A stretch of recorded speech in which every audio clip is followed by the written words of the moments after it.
Hello, welcome back. If you're new here, hi, I'm KK, and it may be kind of obvious, but I love collecting Monster High dolls. Now, I'm sure you saw it in the title, but today we are going to be unboxing an off-white doll from my collection. And I say an off-white doll because honestly, in this moment, I don't know if I'm going to unbox Symphony or Raven, because let me explain it to you. So, because of the price point of these dolls, I ideally want to keep one in the box, which isn't something I normally do. I tend to unbox a lot of my dolls, unless I just, don't want to unbox them. But this one, I don't know, I just feel like they're too fancy for me to unbox both of them. And so Symphony is definitely my favorite one of the dolls, which is kind of where my dilemma starts, because do I want to leave her nice and pristine in the box because she's my favorite? Or do I want to unbox her because I like her more? Okay, it's literally been 10 minutes since I just filmed that clip you just saw. I literally do not know which doll to unbox, so I think I'm just going to accept I'm going to unbox both of them eventually, but I think right now I want to unbox Symphony. And I know that wasn't really exciting for you guys because I'm sure you saw it in the title who we're unboxing, but let's get to it. Now, one thing I'm going to mention right now is that I'm going to be unboxing her off camera because, as you can see, my ring light right here, it's very, very reflective and it's really hard to kind of film the doll. So I am going to unbox her off camera, but I did want to take a look at the packaging first. So obviously with all the off-white dolls, they're kind of encased in this plastic. It's very not traditional for dolls to be packaged like this, so it is quite unique. Now we've got these little enamel Monster High and off-white tags. They did have plastic coverings on them that I did remove a while ago. When I first got them, I removed them, but it was just a plastic protective piece to obviously protect them. And in the box, obviously, there's no artwork, but we do have this little stand with the purse, and then obviously the doll's encased in there. And also with every off-white doll, it has this little kind of covering, so let me put that on the box so you can see. But this is the plastic covering I was talking about. It's just to protect this from scratches. You can peel it off super easily, but I've just left this on for now. And here is how Symphony looks in the little holy thing. You can see the purse and you can see her face. But honestly, I don't really love the sleeve super. I don't know. I just feel like it's kind of unnecessary. Now I understand that the doll did need a sleeve, but I think I would have rathered some artwork or a blurb about her or just something. And just once again, sorry for the lighting and the setup. Normally I film over there, kind of on the floor. But yeah, this doll is super heavy, so I can't hold her with one arm like I normally do. So I am just trying to get this part out of the way, but this is how her packaging looks. It's definitely special, but not necessarily unique in my opinion. I'm very much interested more in the doll than the packaging. So yeah, I am going to unbox her, and then I'll let you guys know if it was hard to unbox or if it was easy to unbox, and I'm guessing it's kind of hard because they literally come with instructions. And one last thing I will mention is that they also did come with a certificate of authenticity. They all come with the same one. There's nothing specialized about it, but yeah, this is how they come. And after taking way too long to unbox this doll, here is how she looks technically out of the packaging. I know she's still on her base, and I'll explain why in a second. But before we do that, let's just take a look at Symphony. Now, I want to start off with her face because I think this is the most exciting part about this doll. As you can see, she has translucent skin with a skeleton inside, and it looks super crazy, super cool. Now, no other parts of her body have this kind of fake bone, so it's only in the face, but it does look really cool. And I know these dolls are quite old, and maybe I don't remember the reviews as well as I thought I did, but I feel like nobody mentioned how the clear part of her face, it's very squishy, but the inner skull is actually hard plastic, so you can't squeeze her head like a normal doll. Now, I assume nobody who has this doll really wants to squeeze her head. I just thought it was really cool how the inside was hard plastic. But obviously with that, we can see that she has dark green makeup and then these kind of emeraldy green eyes. I really love the colors. She's got the dark black lips, she's got the dark brows, And she has this widow's peak painted on, and honestly, I don't really understand why it's painted on and why they didn't just root it, or why they didn't just leave her forehead the way it was. I'm not the biggest fan of the paint job, and like it's not even like a hard cut. Like you can see that it is like a blurry line. So I just don't know. I wish it was rooted or something because this is a premium doll. But continuing with her body, we got a new hand mold from this doll. Now her hands, and I'll show you her feet, they all have this like ombre black to this kind of translucent-y green color. But her hand mold, she has a peace sign holding up. Now I didn't cut this elastic because I want her hand to actually stay like this, so I'm just leaving it. But she does have the hand mold. Her 2 fingers are black, and then the rest are the translucent color. You can see it better on this hand, but you can see the pegs that attach the hands. Now, I'm not going to try and remove them because if you watch my Pre-Production Laguna video, Mattel changed the way they're making G1 bodies, and so some parts aren't removable anymore, and I really don't want to risk breaking this doll, so I'm not going to try and remove it, although I do think it will remove. Like, it feels, I don't know, the plastic's harder, so I feel like it could be removed if you needed it to.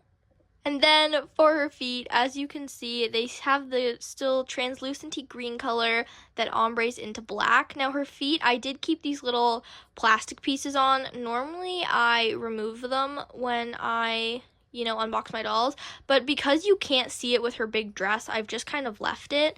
But something I will mention is when I took her out of the box, this leg was like fully bent this way, and so I had to actually soak her in some hot water to get this leg fixed, because I did obviously look at her before doing this review, and I was really worried that it was defective, and I was going to contact Mattel, but because it kind of fixed itself, it definitely looks a lot better.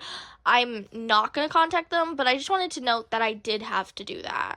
And the only other thing I did with this doll was I brushed her hair. She has very, very long green and black saran hair, and I really like how the green, it's not just one green. I can see about 3 different greens. There's a darker one, a mid-tone one, and then a definitely lighter one.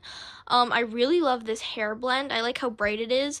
And her hairstyle, it's just in a full up ponytail. There's no pieces pulling out, but it is quite smooth and nice looking. Unlike some dolls' ponytails I've seen. And now for her outfit, starting off with her earrings, she has 2 different earrings. The first one being this gold nut piece. And by nut, I mean like the silver tool kind of thing, not like an edible nut. I don't really know what else I'd call this, but I definitely think it is a nut. And her other earring is this green 2-way chain. It's very cute. She has a matching necklace in the same green, same chain style, and same with this bracelet, although my camera is not focusing very well. And for her outfit, because I had to soak her leg, I did actually take the outfit off. And her outfit is 4 separate pieces. I'm not going to take it off to show you because it was kind of hard to get it back on in the sense of like getting her body in. So I'll just tell you, this belt piece is 1 piece, and then this jacket that has a hood on the back, it's quite crumpled because of how she was packaged, but there is a hood. So this jacket and hood is 1 piece. And something I thought was really cool is that this jacket, it velcros to her shoulder because it doesn't go around her whole body. Like, it's simply just the jacket and the hood for this side. And then this sleeve piece and this black thing it's actually a mini dress that goes under her skirt. So that's also 1 piece. And then the last piece is this tulle skirt with this long kind of, I actually have no idea what fabric this is, but this skirt as well. And the only piece I can show you is that this is the mini dress that I was just talking about. And so the last outfit piece of this doll are the shoes. They've got little Allen keys as the heel. We've got the ruffly kind of straps on her feet, and then the shoe platform. Now, one thing I will mention is that it kind of looks like her big toe is hanging off the shoe on this side. I don't know why. Like, I've tried moving the shoe, but then her pinky toe comes off. So, I feel like these shoes are, quote, the wrong size for this doll. I feel like they don't fit properly. And maybe these are real off-white, shoes, but I honestly have no idea. But they are very cute, and they go with the doll very well. And then, once again, we have the plastic protecting them, although I don't really think that these would chip off the paint on the legs, but maybe I'm wrong. Now, just another thing I'd like to note with this doll is that she's definitely not cheaply made. Like, her skirt has a bunch of layers. Like, you can see we have the first layer there, this is the second layer, and then she has 2 layers of tulle underneath. So they definitely did not, like, cut the costs on this doll. She's very pretty, and like all of these ruffles, they're separate fabrics, separate linings. Everything looks hemmed pretty well. Like, these pieces aren't hemmed, but these also don't look like the pieces that would fray. But this is fully stitched. There's like little clasps on her shirt, her sweater, whatever you want to call it. We have the off-white logo, and once again, more frills. So you can definitely tell. I know you can't feel the doll, but her fabrics feel very nice. They feel very like they are quality pieces, and I really am glad that this doll was not cheaped out on. And this doll comes with 1 accessory. Now, I didn't even notice this keychain that it came with in the box, so I just wanted to mention that because they kind of had it tucked in really weird where you couldn't see it. But this bag, it's just a green bag. We've got some like patterning graffiti style things with the off-white logo on it. Now, sadly, the bag doesn't open. I don't really know how to show you it doesn't open, but it just doesn't open. It is just a hard plastic. It's not fabric, but it does have quite a fun shape, and it obviously has a real chain that's not hard plastic, and it also came with a keychain on the side that is removable that has this little black tag on it. It has a gold Monster High Skeleton and then a gold off-white tag as well. And here's the main issue I have with this doll, and I want to talk about it.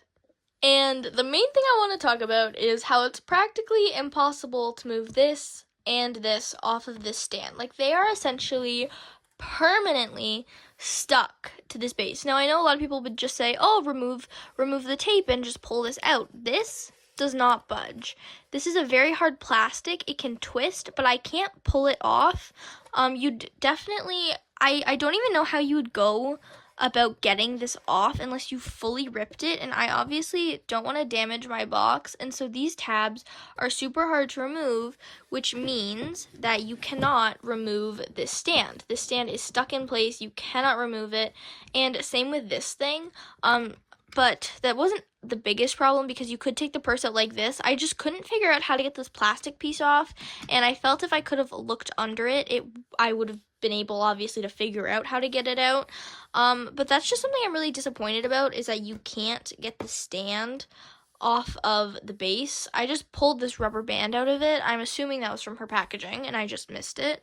But yeah, I'm really disappointed, and I'm not sure if you can tell, but this is her stand straight on with my camera, and as you can see, this crotch piece has been bent out of shape, and so it's also really hard to have the doll on this stand because her body's trying to tilt this way, and it just doesn't sit right because this piece is so warped. Like, I'm sure you can see it. I'll line it up with the edge of my camera, and you can definitely see, like, that is fully tilted, and so it is already hard enough with her big poofy dress to put her on the stand, but now it's crooked, and so it kind of sucks. But I do like the base. It's just very big, and I just wish I could get this stand off, and I also wish the stand had some of the details that are on the sides like this as well.